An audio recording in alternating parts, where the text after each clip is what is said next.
Press the bell icon on the YouTube app and never miss another update.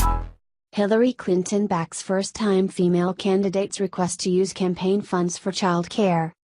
A first-time female candidate who wants to use campaign funds to pay for child care just got a boost from Hillary Clinton, who is calling on the Federal Election Commission to give her permission to do so.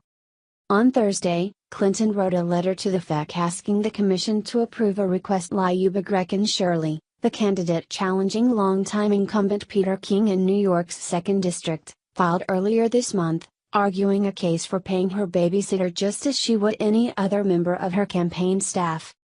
In her letter, Clinton points out that Shirley's case is especially striking. Before she launched her bid for office in October 2017, Shirley was the primary caregiver of her 2 children, Mila, her 3-year-old, and Nicholas, who will be 2 next week.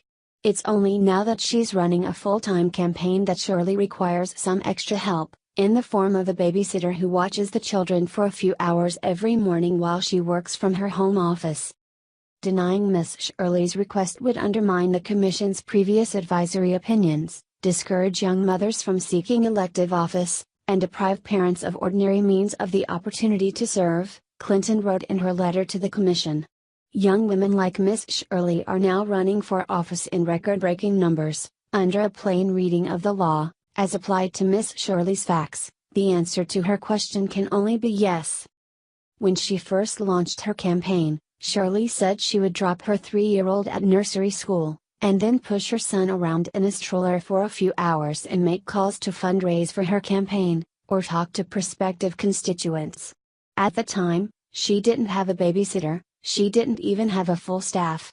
But she played the balancing act by herself for a little while, raising $126,114 in her first quarter. At a certain point, though, the situation grew untenable. In January, Shirley's son had an accident and broke his femur, putting him in a full-body cast. Shirley said she had him on her lap or on her hip almost constantly, and at the time she feared her campaign would have to take a back seat to caring for her son. When her son became well again, she realized she needed help, badly, if she were going to have a shot at defeating her primary opponent and, eventually, a Republican incumbent who's served in Congress for over 2 decades. So she decided to do what no female candidate had ever done before, and simply asked the FEC for permission to put some of her campaign funds toward child care. My children were my biggest hesitation when I was considering whether or not to run for office, Shirley told Newsweek on Saturday. In the end, they're the reason I decided to go through with it.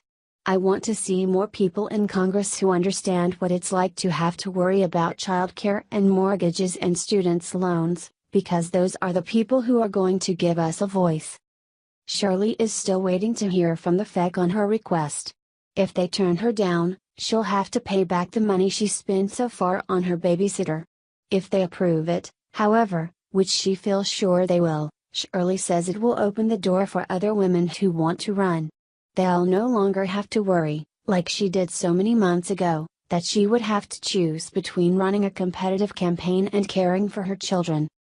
Our babysitter is just as important as my campaign manager, or my finance director, Shirley said. She's just as integral, and she's paid as staff. I couldn't run my campaign without her.